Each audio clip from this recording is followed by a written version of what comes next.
What is up, everybody? Welcome to another episode of Beyond the Finish Line, a trail running podcast that dives deep into the stories that transcend far beyond the trails. I'm your host, Joe Hardin. I'm a passionate trail and ultra distance enthusiast myself. Today's guest doesn't just run ultras; he runs towards the tough conversations most people in the endurance world shy away from. Brian Wolfie Peterson is the voice behind Wolfie's World, a podcast and platform that digs deep into the mindset, culture, and contradictions of trail and ultra running. And I just love what Wolfie brings to like the space. I love this like building things up, like breaking things down and building them back up. And I've always loved the like some of the debates he hosts. It's just like a to me, Wolfie's World has been like a really refreshing take on this in the ultra distance space. And I can't really wait. I'm like really excited to get Wolfie on. But before I bring him forward, a little housekeeping out of the way, friends. If you're digging the pod, please do me a huge solid. Go to Spotify, Apple, wherever you get your podcast content, and go smash that subscribe button. Give me a 5-star review if you feel so inclined. Your support is invaluable.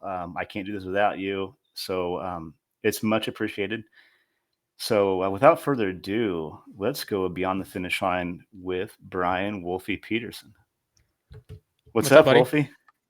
Yeah, man, it's So good to connect. I know we've had this in the yeah, pipeline for a couple weeks, couple months now. yeah. I know. I reached out to you like a long time ago. You're like, man, I don't even know what I'm doing next week, and I was like, yeah, fair Yeah, enough. But I was just like really excited to get you on. So yeah, I was super stoked. I've been looking for this for a while. Um, yeah, I'm just really excited, man. Like I said, I dug into Josh's work pretty early on, and then your show came on. And it's like, damn, I just love what you're doing. I love I just like love how you're breaking things down and rebuilding. I always love that concept. I love the debates. I love how like open and honest you are. Like even if maybe you're like wrong about something, I love how you kind of like you own up to it, and then you like it seems like you're like learning and building. I just like that's just something that I don't think you see a lot anywhere, not just in like ultra distance and like trail running.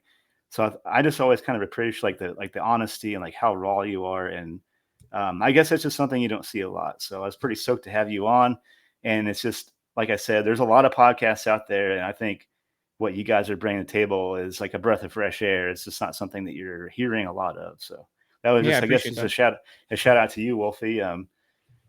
But so like I kind of like what I do with every guest. You're so many more things than just a trail runner, like. But I would like to maybe give you some time to just tell me who's Brian Peterson, who's Wolfie, I guess. Yeah, exactly.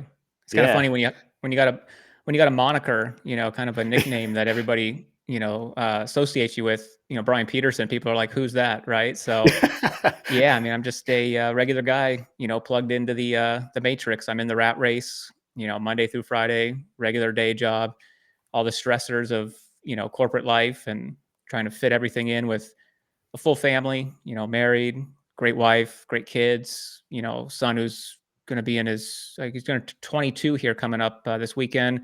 Got a daughter who will be 14. So, they're Oh older. wow. They're not young kids. They can take care of themselves for the most part. But yeah, full life, full family, passionate sports fan. And I think that's why I kind of decided I wanted to, throw my name in the ring around podcasting and just contributing to content and things like that. It was because I just didn't have the show that I wanted to listen to. And instead of complaining, I just thought, build it and see if they'll come. And so it's been great to have everybody's support. It's really been humbling. And, I just try to pour it all back out to the 95. Heck yeah. I want to get to the night because I love what like you're representing like the 95, and I want to get to that. But real quick, out of curiosity, I got to know like where does Wolfie come from? I guess I know I've heard the story before, but I'd like to hear that again.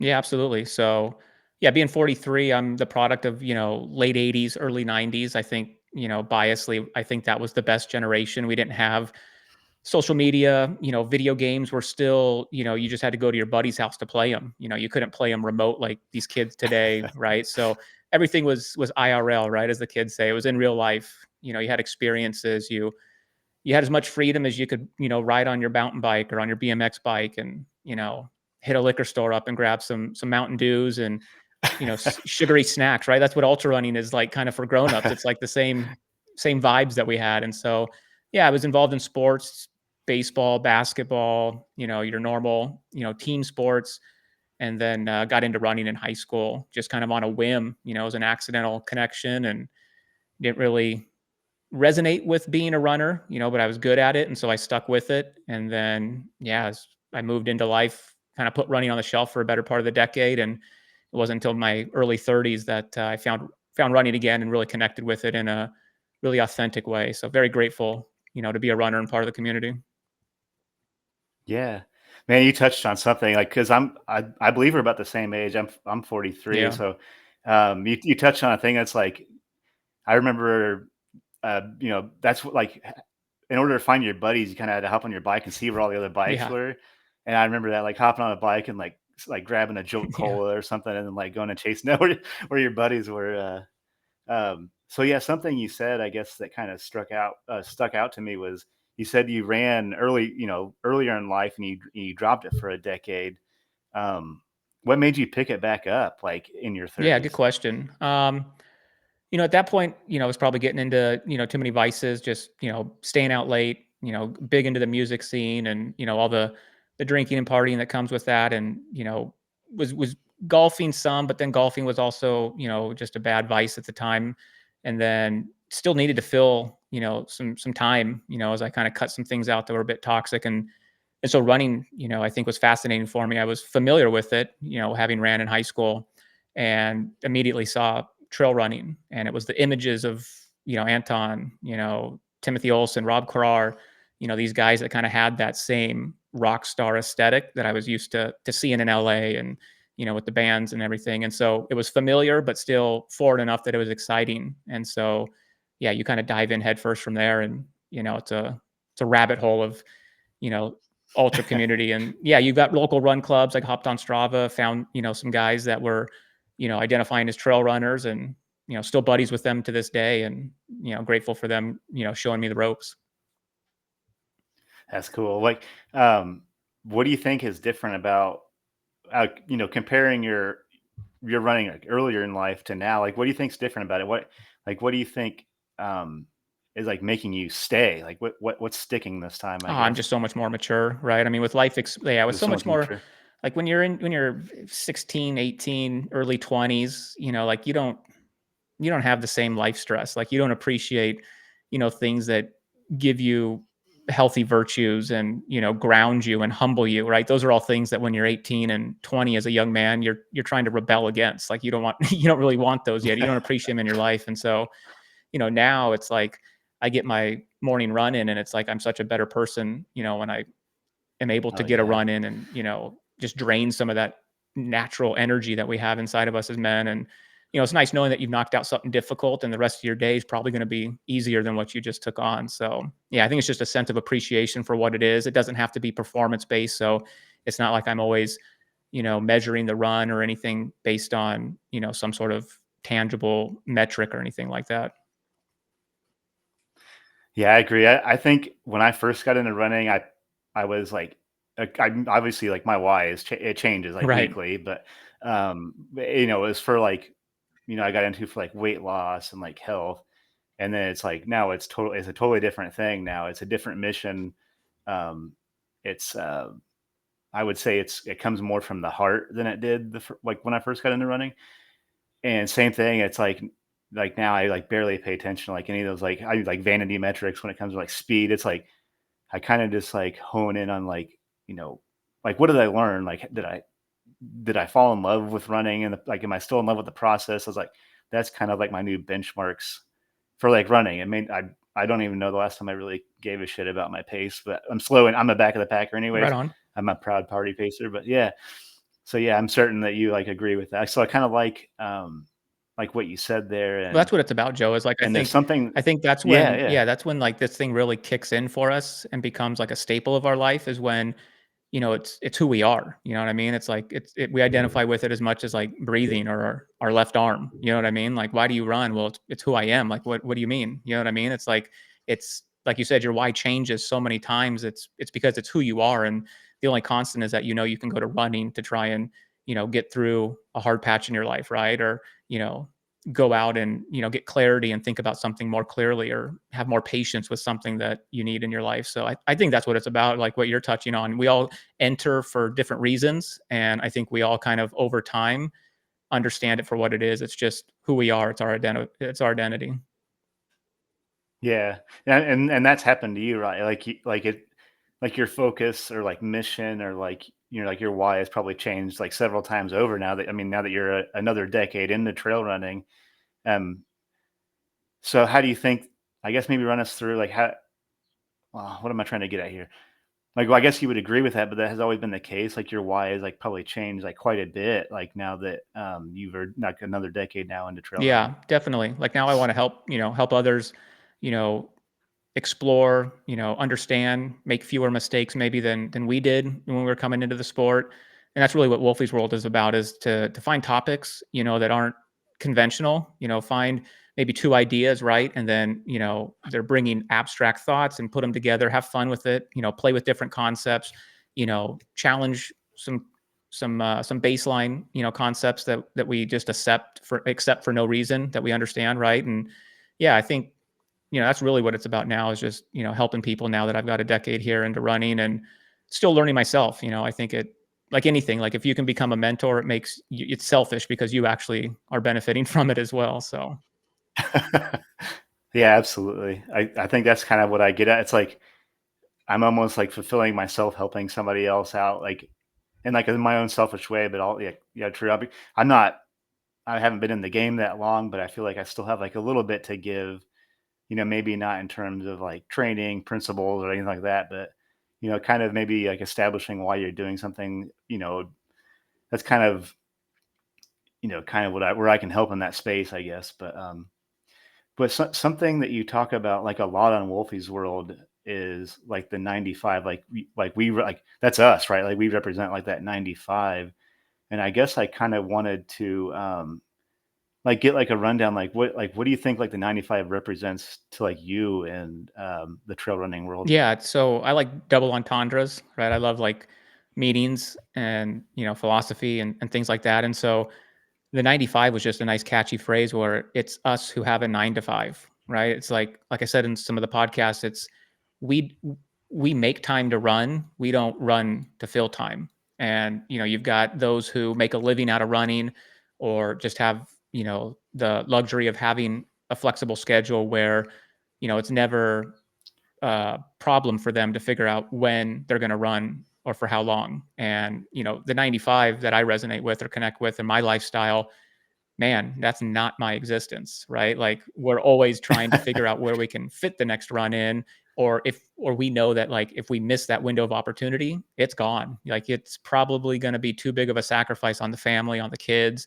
on the work life, whatever it is, to try and fit it in somewhere else. And so, yeah, I mean, the 95 again, it's just a reminder to everybody out there. You've got a lot of the major podcasting, platforms that do a great job, highlighting and speaking to and from the perspective of an elite. And, I think that voice has gotten loud over the last, 5, 6 years. And I just wanted to be a voice that, kind of comes back to the 95 in a unique way. Josh was always doing that with Borderlands, but I think what I wanted to Yeah. do was kind of bring in my own unique perspectives where, I do value some performance metrics, and I think challenging yourself to have big goals, or, taking things, seriously at times, with an elite perspective, can benefit all of us. So yeah, that's where I'm at with the 95.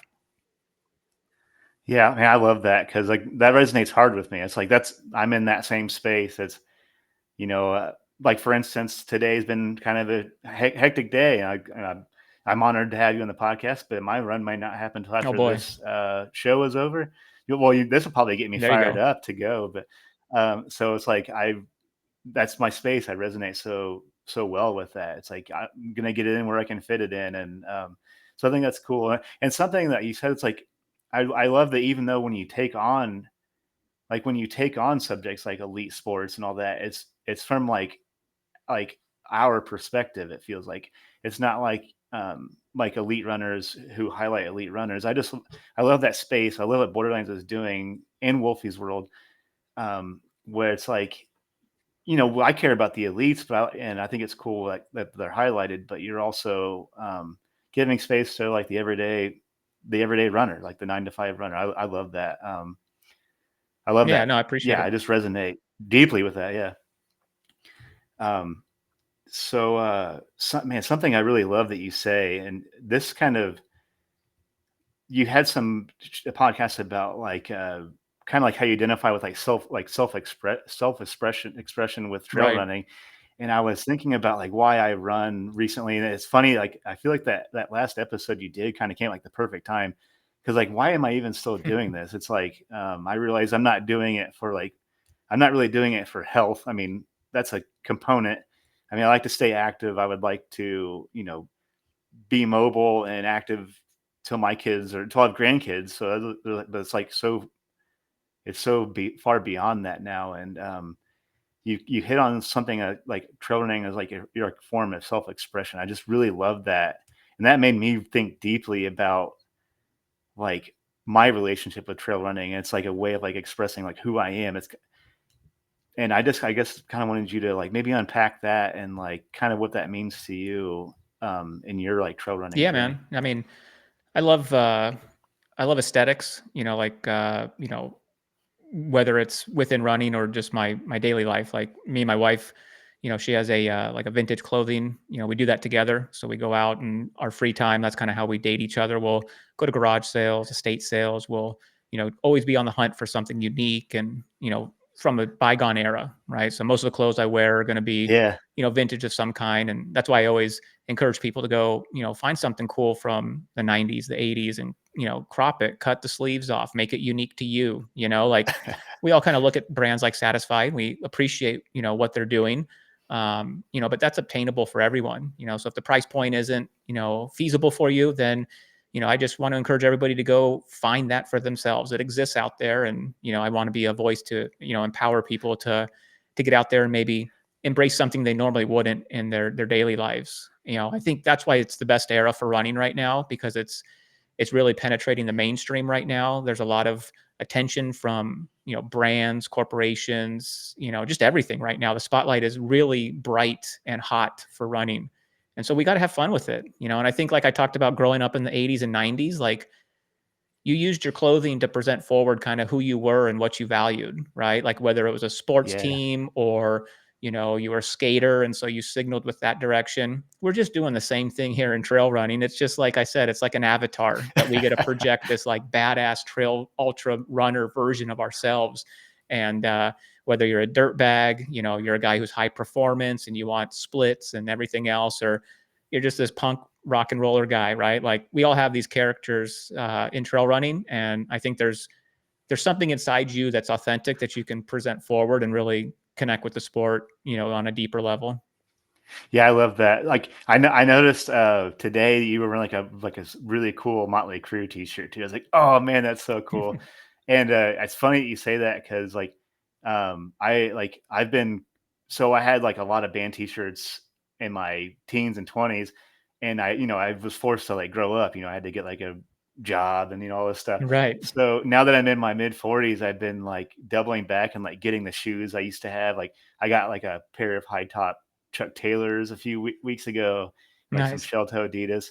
And then I went and snagged like this Ship of Fools Grateful Dead shirt. It's like I couldn't show up to work wearing this stuff, but like as you mentioned, like I can kind of become like who I want to be when I'm trail running. So same thing. I've been like trying to snag up old vintage shirts and like hats and stuff and wear those when I'm trail running, because I could never be that person, tomorrow morning at 9 a.m. when I punch in at work or whatever. So I think that's so cool. Like yeah, I appreciated seeing the old school Motley Crue T-shirt. I was like, man, that's so cool. But Yeah, yeah, man. yeah.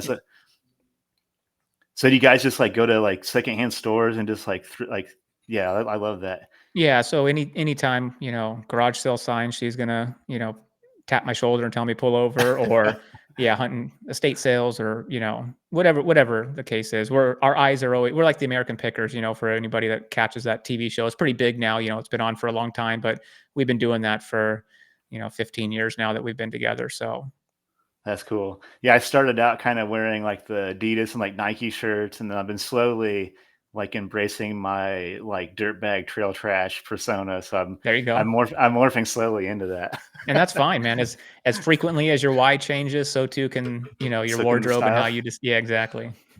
Yeah, some of those pictures you sent me earlier, I was like, man, this is like you're like a whole vibe. So I really like the I really like how you had everything put together. That's Yeah, I cool. mean, while we're on that too, it's like that's kind of why I didn't resonate with running in my teens, was that back then, like the running attire, right? Like the identity of a runner was very narrow, and it was just, it wasn't authentic to me. I felt like anytime I put on running clothes, I felt like I was dressing up, right? And so then when I came back to it in my 30s, like it was like, well, I can just run in a way that is representative of me. And I think now you're starting to see that's kind of the concept that everybody's embracing. Like you don't just have to wear a 3-inch running, short and a singlet that says, whatever major running brand. There was usually only be about 5 of them, right? And now it's like endless God, yeah. options. So I think that's what really helps me connect and stay,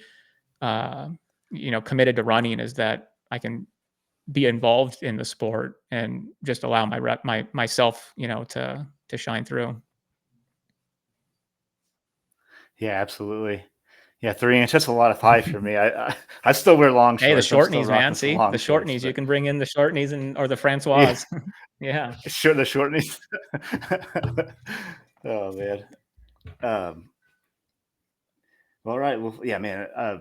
So I got to ask, um, a kind of a random question, but so like how you see yourself in like ultra running. Obviously, you say you don't really like hit on the performance aspect as much, but like I guess I want to ask like how do you feel running running as like a spiritual practice? Is that like something that you feel like is true for Yeah, I mean, you as and I don't well? wanna fully say I don't embrace performance. Having, boy, 20 years of experience in sporting as an athlete, like, I still have regiments and routines, and I still do appreciate the workout.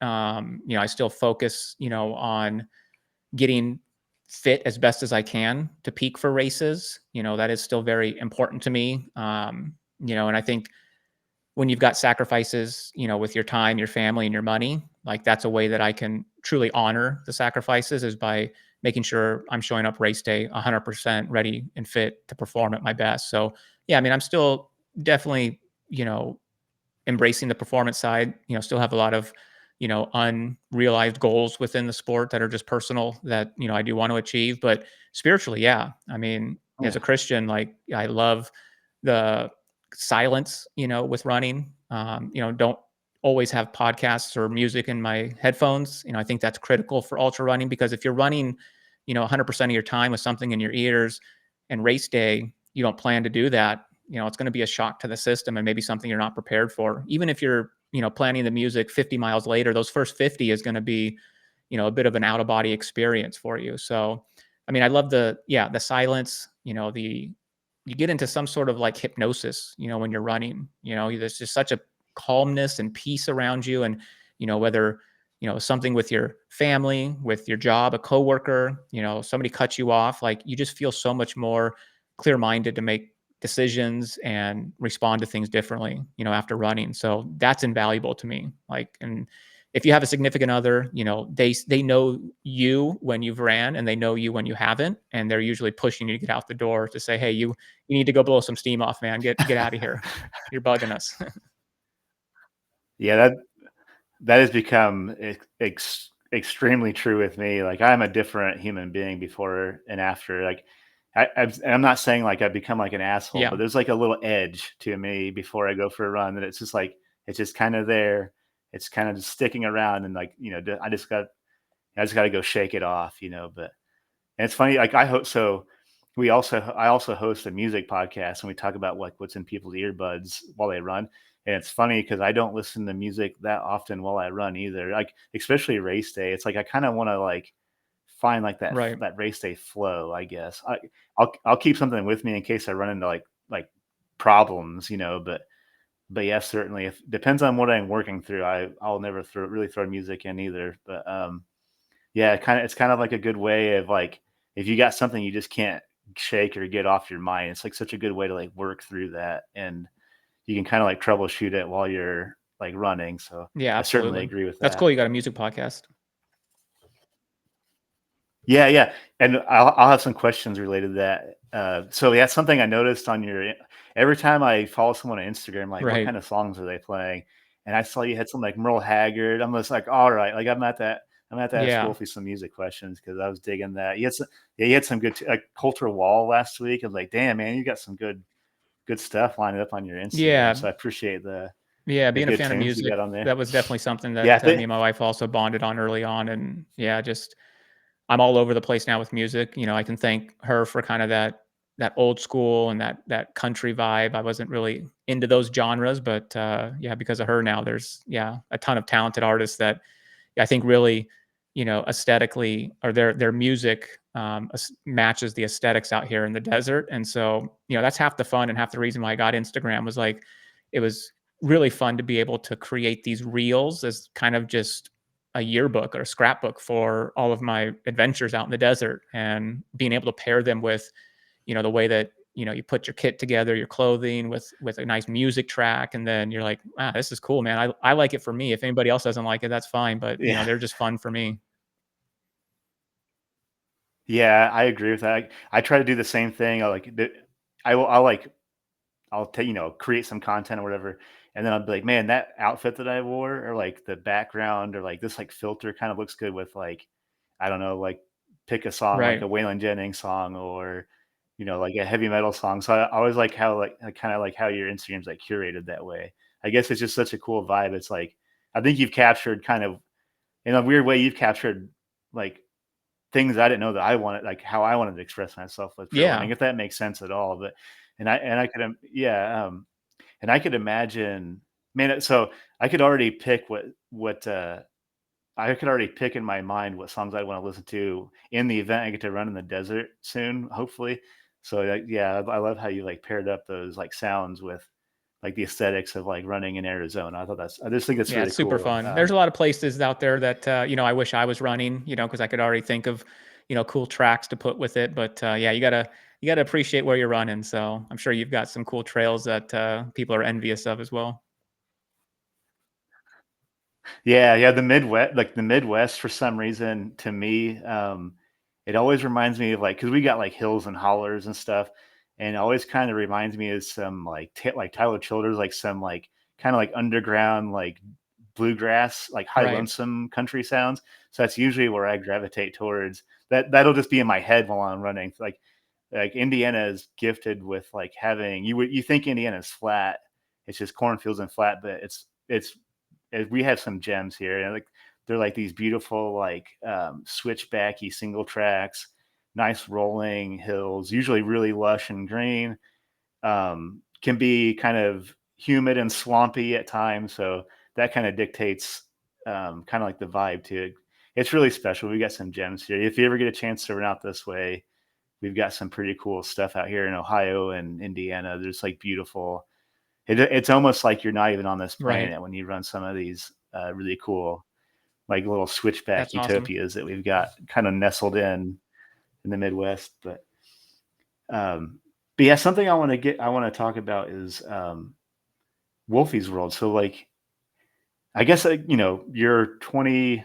I lost you're 26 episodes into I Wolfie's used World. to I s can't remember what yeah, I used to 20 send, something, right? the audio file to Josh with, like, the number, and then I think I stopped doing it, or I did, like, an emergency 911, and so I I've stopped. I'm not very good at the technical side behind the scene. Yeah. That's what I did today. Like today, I was like, I don't even know. I think this is never There you go. episode 28, I guess. But it's like same thing. I was just like, yeah.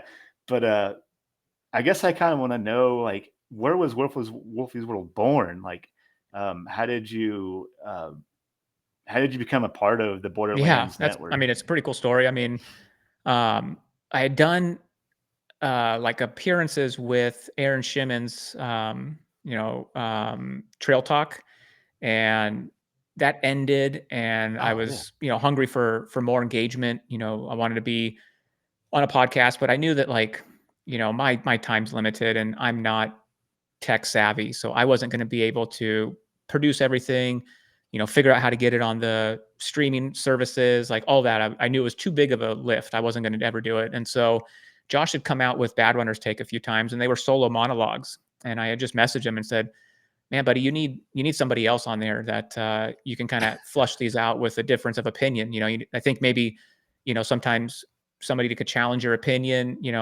would better elevate the conversation. So I just, kind of got into his DMs and introduced myself. We had a call.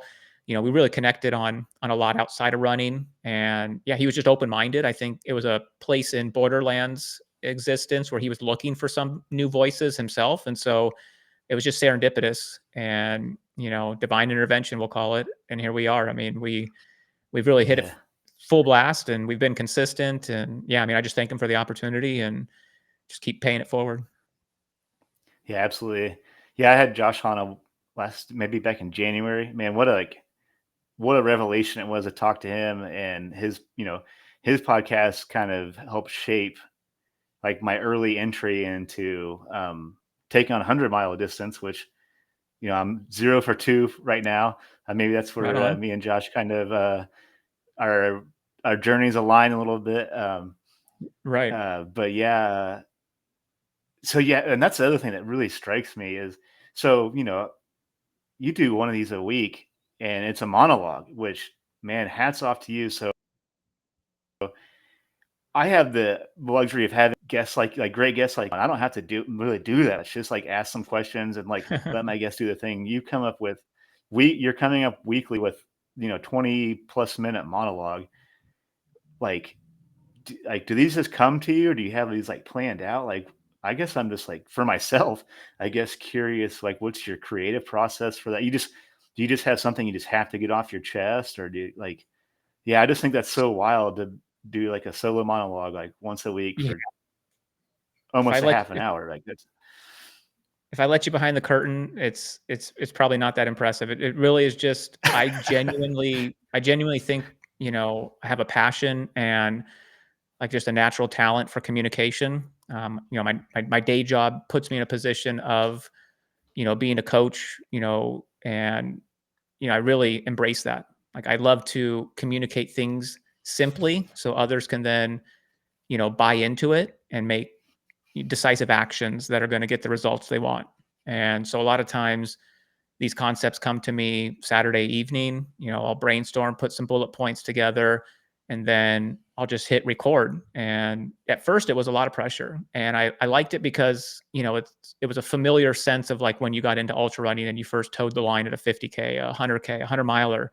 You felt so nervous and anxious, and that's exactly how it felt for those first like I don't know 10 probably because I don't have any editing. So it's like I know I got to do this in one take and then send the file over to Josh. And so yeah, I mean it's daunting, but I think like I said in another episode, like I had an interview with my job and I wasn't nervous for it. And I think it's largely because of the work I've been doing with these monologues that I just feel prepared to you know, be stripped down and show people who I am and, be okay with it. So, yeah, there's not much behind it. A lot of these concepts kind of come to me either on a run, listening to a podcast, talking to my circle of friends. And then from there, I just kind of strategize out, how I want to tie it into the 95, which part of the 95, personal anecdotes that I can give.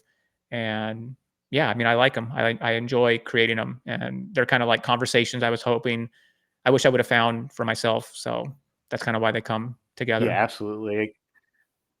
Yeah, I've really enjoyed it. It's been like it's made me think deeper about my relationship with the sport.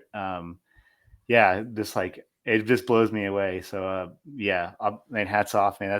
It's got to be tough, but I mean, it sounds like a labor of love too. So I think Yeah. you said something earlier. If you're doing something you love, are you truly working? I think that was today's episode. But so yeah, Yeah. it's that's cool. What, so this many episodes in, I guess maybe a two-part question. Like, what do you think you've learned about yourself by doing these monologues, or yeah, like, or about the sport? Like, how do you think it's changed like your relationship with the sport? Also, I guess.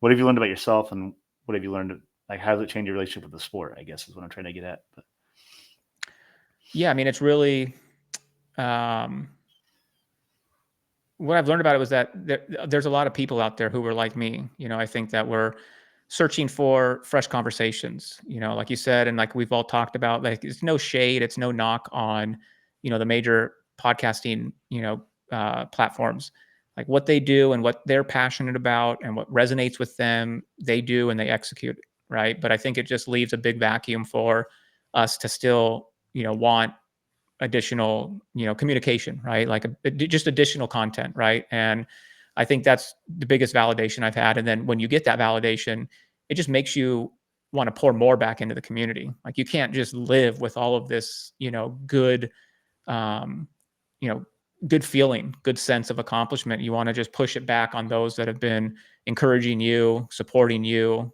and lifting you up. And then ultimately, like, it's humbled me as well. Like I don't have to, I'm kind of a natural snarky smartass. And, sometimes that gets me in trouble. And if I want to truly connect and help as many people as possible, like I've had to tone that down, admit when I'm, wrong, be transparent to say like, these are positions, they are fluid and flexible. And I think that's a big personal growth step. Like I probably couldn't have been able to do Wolfie's World 3 years ago because I would have wanted it to be something that was more entertaining than educational and entertaining, if that makes sense.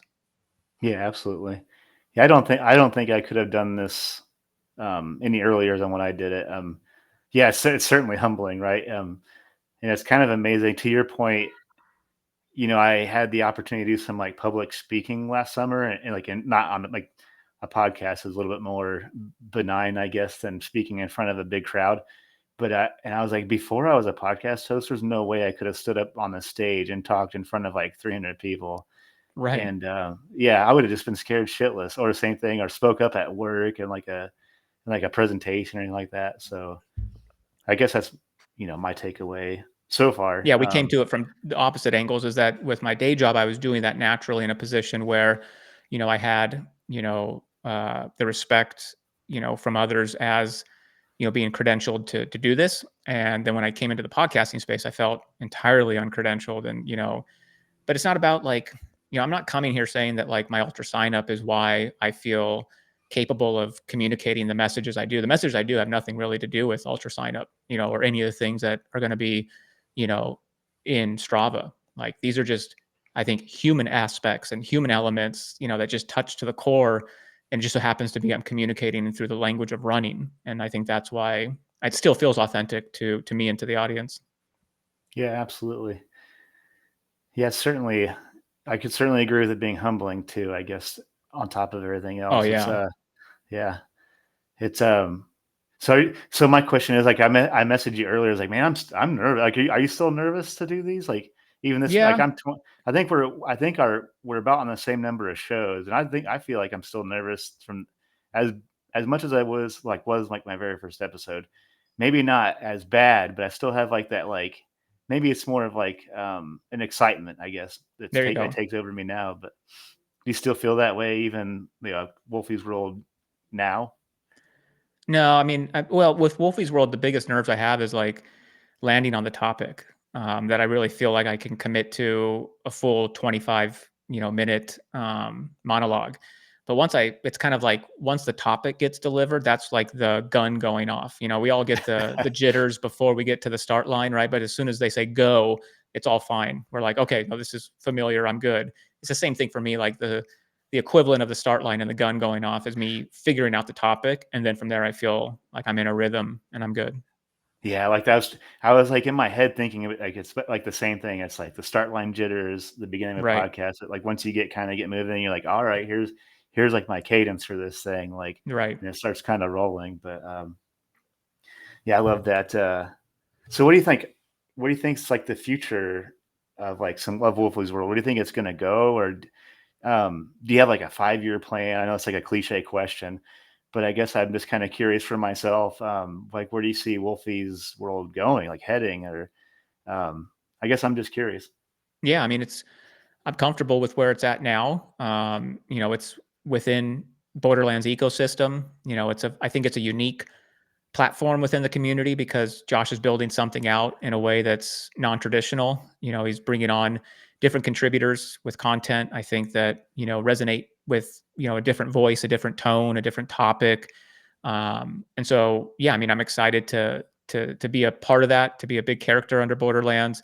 I mean, it's intimidating because if you talk to Josh, he has a 1 year, 5 year, 10 year plan, and like the Yeah. plans and goals that he has are outrageous, right? Like I don't have that entrepreneurial mind. Like I've been in the corporate environment for 20 plus years. Like all I know is like, falling in line and figuring out how to move up this corporate ladder. And he's just like, no, we just forget the ladder. We just build an escalator and we build an elevator and all, these concepts that I don't fully understand yet. But I mean, I think what we're doing with the Outrider League that should launch this later summer should be really fun. It's a concept around, if you like softball, baseball, golf, basketball, like everyone who's a fan of those sports has like a recreational league that you can play in your 30s, 40s, 50s, right? And so I miss that for running. Like all we really get is the races, and with the race costs going up, you're running fewer races now. And so it'd be cool to get like a team vibe going where, the Mesa team's competing against, your hometown team, and we're doing it virtually, but you're connecting each week with your local guys in an intentional way, and it's got some competition. And yeah, I mean, you're firing everybody up, whether you're the fastest guy on the team or you're the guy bringing up the back end. Like everyone is going to contribute, and so everybody's going to be rooting each other on. I think it has a lot of opportunity there if we just get the logistics dialed in. Yeah, that's going to be awesome because that's kind of what I think is missing. Like here where I live, it's like I kind of live like a running island. So it's like, man, I'm just like there's something missing in my running life, and it's like I need like a crew, like a Right. team, like. And I love that idea. It's like I'll probably never go play like softball or whatever. Nothing against it. It's just not really my jam or whatever. But I like hitting some dingers with a softball, but I won't round the bases anytime soon. But so yeah, I really like this concept and this idea. So I'm really stoked for that. I'm hoping maybe it'll help spark up some dirtbag trail runners in my area, and we can create a team out this way. I think that's really cool. Um, yeah, I'm really stoked to see that develop. It'd be really cool to kind of have like a front seat to seeing you guys kind of grow that. Right. That'd be Yeah, I think a cool. lot of people are excited, but they're all, I think just waiting to see, when we actually launch it and you can register. And so, like I said, I mean, I know that's something that me and Josh meet on, quite frequently. And so it's coming, guys. I promise you. Cool, cool. Yeah, we're Yeah. all excited. Yeah, good stuff. Um, I have another podcasting question. Yeah. I'm a podcaster, so I'm gonna ask a lot of podcasting questions, I guess. So what do you think's been like the most surprising, um, or like feedback you've gotten since you've been doing Wolfie's World? It's always, I never anticipate, I had humble, probably self-deprecating expectations for this, right? And so it's always the messages that you get from people who are letting you know that that episode was what got them, over a mental roadblock, something of an adversity, right? Or it just really spoke to them in a real personal way. I mean, those are the ones that, blow me away. Like I appreciate those. I always respond to those. I know obviously it's easier, when you're growing because you just have, a smaller, follower count, fewer listeners. And so my hope is to always, try and engage and respond. I don't ever want to lose sight of, how important, those people are who reach out to you to let them know that your episode served a real value to them in their life. Yeah, absolutely. I've only had that happen a handful of times, and it was probably one of the most fulfilling things I've ever heard. And I was just like, wow, it's Oh like man. I think it's cool that anybody even takes like time is like a serious commodity, right? You don't get it back. So it's like I'm always so like honored if any like one person gives me like an hour of their time. It's like that's a big deal. And so yeah, I guess I just certainly agree with that. And it's wild that anybody wants to hear anything I have to say anyways for more than like 5 minutes. So I'm like when someone takes time out of their life, I just feel like that's like a huge deal. So Yeah. I think I learned too. It's like I've always said is like we have way more in common than differences, and so I think that's one of the other things that Wolfie World tried to do well is just build bridges, for the community. I think we're probably naive if we think that the trail running community, is as tight knit as it is. I do think there's niches. I think there's groups that, are welcomed without question, and there's others that people are a bit more hesitant, and standoffish towards. And, but I think that with Wolfie's world, because we're not talking about it in a traditional way, you can just kind of see a lot of these groups, come together and, yeah, hopefully it's, the olive branch to everyone to feel like, they can come and connect here.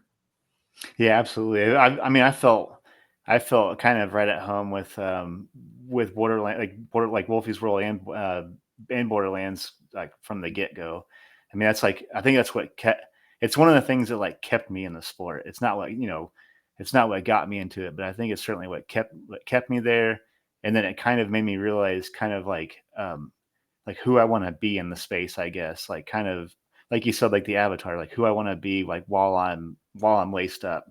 I think it kind of helped me like find that like identity too in like a weird way, because like I said, I'm still young into the sport and trying to figure out like who I am in the space. And I was like, oh, I think these are my people. Like, so Right. um, yeah, it's been really cool, tuning in. And like you said, it kind of, the vibe of both of the shows kind of make you feel like you've always been a part of it. So yeah, Yeah, it's wild to think that Bad Runners Take did exist, before I was on it. And um yeah, it's just, again, it's a fun thing for me to do. I always look forward to it. I don't know how you are, but like, I love the brainstorming, with Josh on different topics. We are sharing things between each other, with, ideas and future, concepts. And so yeah, it's totally been fun, and it's just a testament to him. He's a founder. He created this. He's poured a lot of time, a lot of money into it, and he just saw me as an asset. And I think that's what makes him a successful entrepreneur, is that he's, like he said, he's not afraid to champion and raise people who maybe do things better than him. Like he knows that Borderlands is better if we have, experts in their domain rather than just one person who's, kind of decent at everything. yeah, yeah. Um, Man, those debates, whew, man. That's like, I joked to myself. I was like, I really wanted to have really want to have you on the show, but like, I joked to a buddy, like I was just like, hey man, I think I got Brian Peterson coming on the show. And he's like, oh cool. I was like, not for a debate. It's like, there's no way, man. Maybe someday down the road when I know what I'm talking about, I can come on for one of those. I was like, yeah, not a debate. Yeah, I just want to get to know Wolfie. Those are so good though. The Western that States was debates have been really awesome.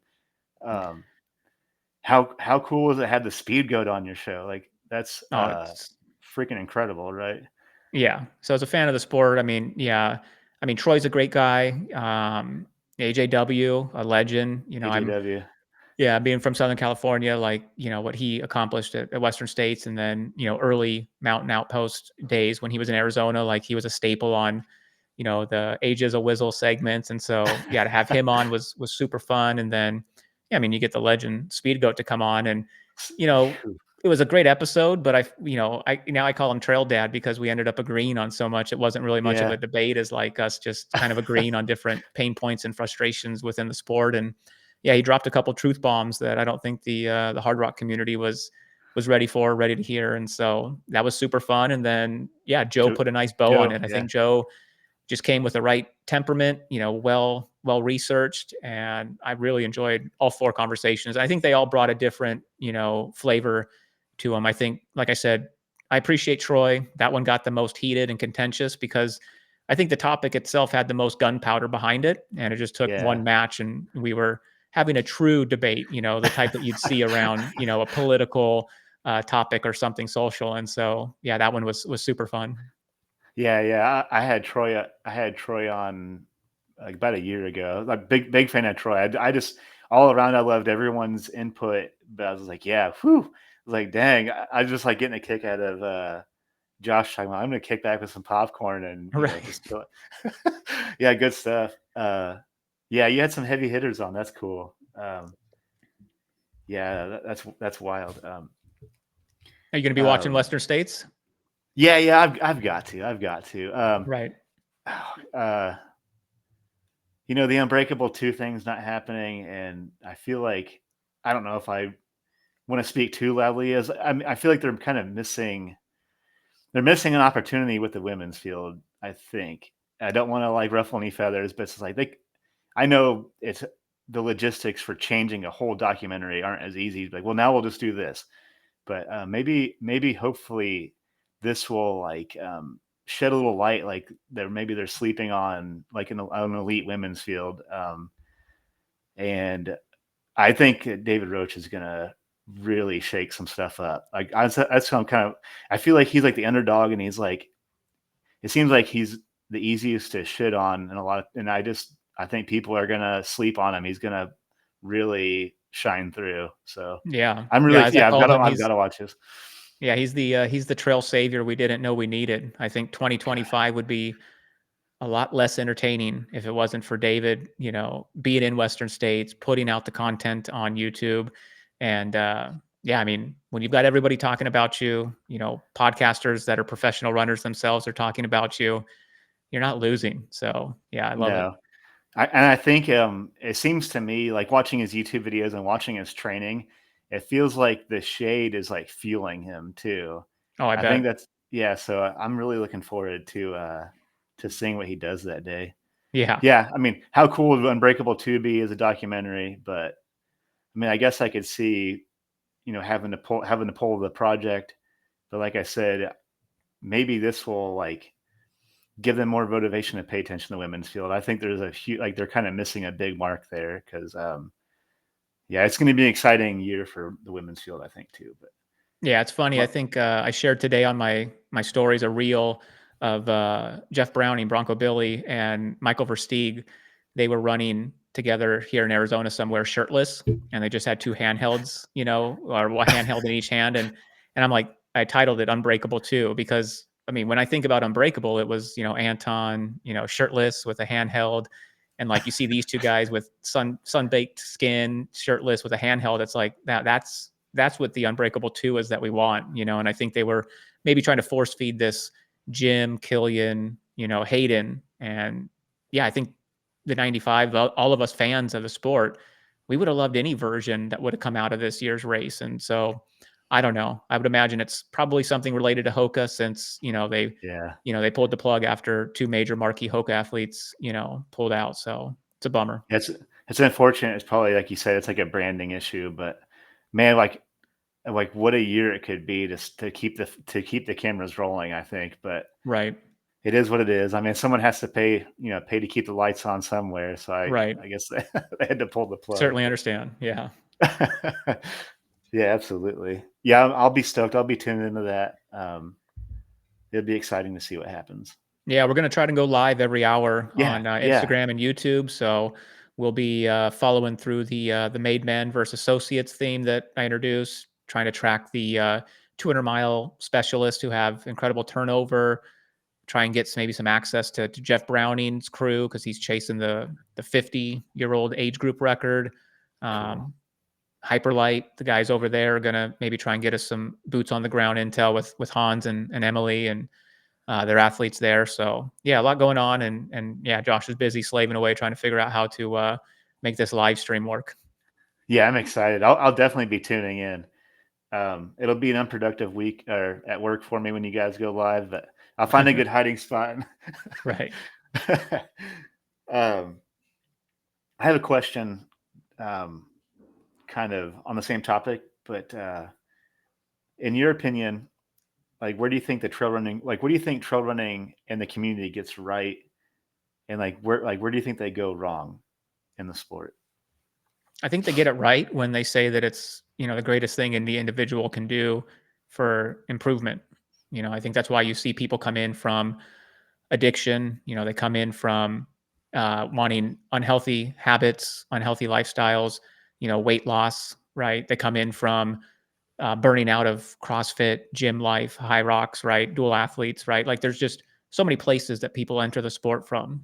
And so they get it right when they say that, yeah, this is something that's great for everyone. It's great for the soul. It's great for everyone. Everybody comes out of this sport, I think, better when it's done right. And what do I get? Well, what they get wrong is I think they just build a gate around it. Then it's like if trail running can save the world, it's always been my contention, then why aren't we trying to get out and advocate to the world? You know what I mean? Like there's no wrong person to come into the sport. The world's messy. There's a lot of differences out there. You just look at the news or you look at social media. There's plenty of differences and opinions out there. But within trail running, we should be able to put that to the side and just understand that people are coming here to better themselves. Even if they're coming in with the most egotistical, selfish ambitions, if they stay long enough, that's going to get grinded away. You know what I mean? Like the most humble man is going to become, or the most, egotistical man will become humble after doing a 100-mile race. It's just, I don't Oh, know yeah. how you couldn't. I 100% agree with that. I've DNF'd 2 of them, but I'm telling you, I'm not the same Yep. person that I was before I DNF'd at 67 miles my first time and 45 the last time. Like it's like you said, it's like your ego goes away in a big ass hurry when you try to run that far. You're just not the same, and I certainly agree with that. Yeah, I went into it with a lot of ego, like I've got this, I got this in the bag, and then you learn really quickly that you don't know shit, and whatever plan you had is gone in a big Right. hurry. Yeah. Yeah, absolutely. Well, Wolfie, like I said, I'm gonna have to ask you at least a music question while we're here. So lately, you're running. I know you don't always do earbuds, but let's say you had earbuds in for one. What would you maybe like top 3 songs be on? That's kind of in your rotation now. That's a good question.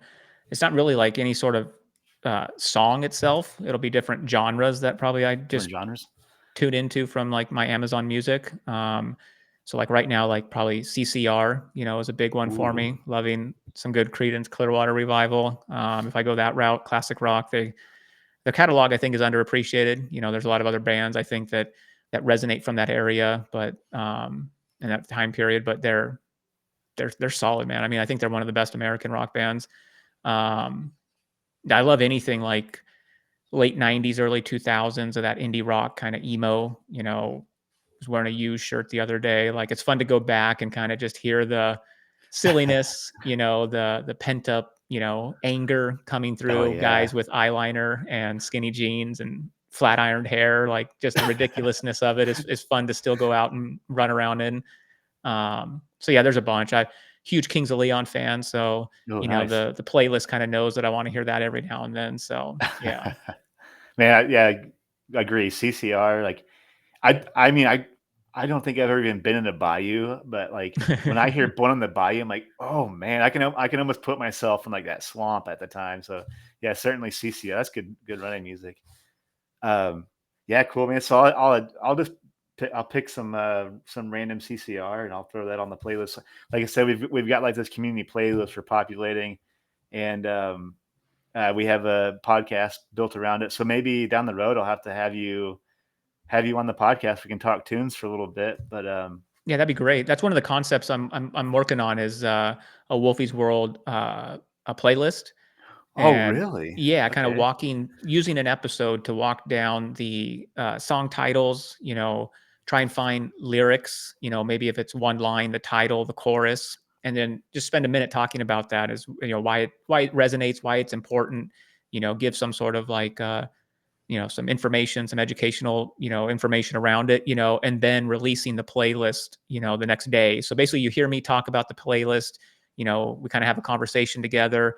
And then the next time you go out and run, you can listen to it. I think it just kind of makes Oh, that connection to the community so much better when you don't just have the playlist, but you have kind of it's like the CD booklet, right? Like we don't have that anymore. We don't have the insert, in the vinyl anymore that you get to talk about. You get to hear like what the artist was thinking when they wrote it. So I'm thinking, let's do the playlist, but let me do an episode and explain why these songs are important to me, or what I really think is pretty cool about them, and then drop the playlist.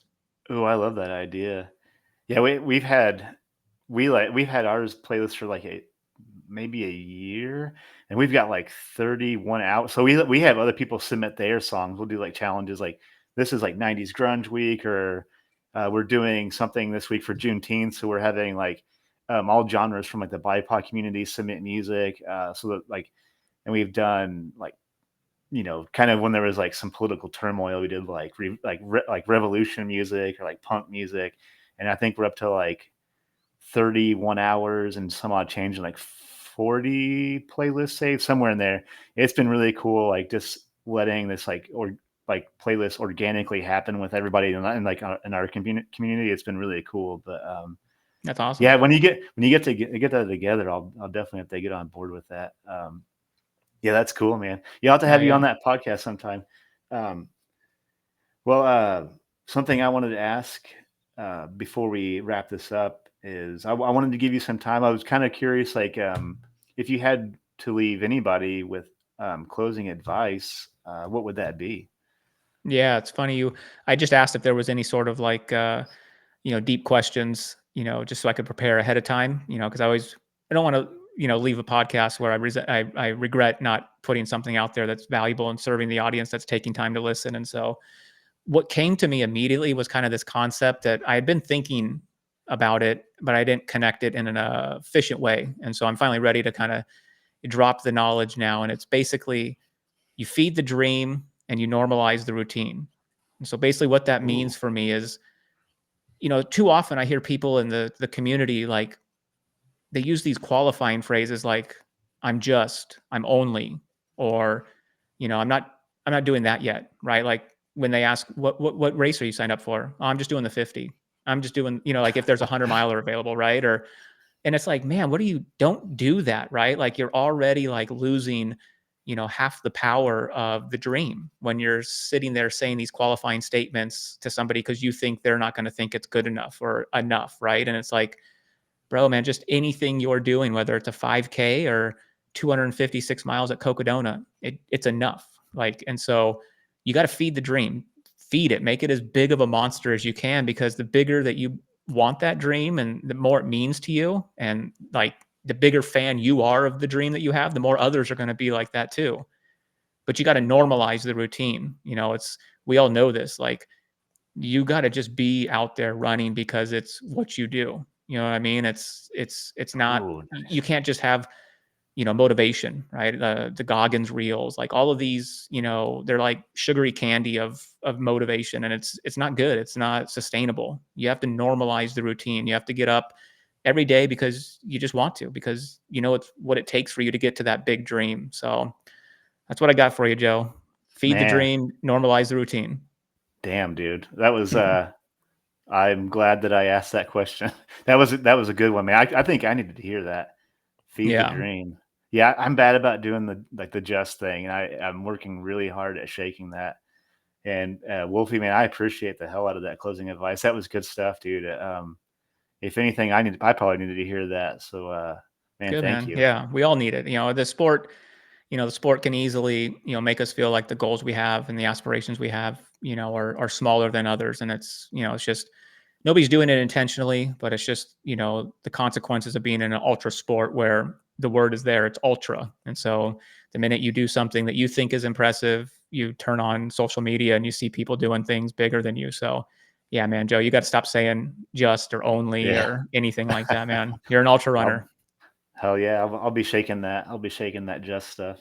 Right. Yeah, man, cool, Wolfie. Yeah, man, thank you for coming on. It's like I said, it was a true honor. I'm a big fan.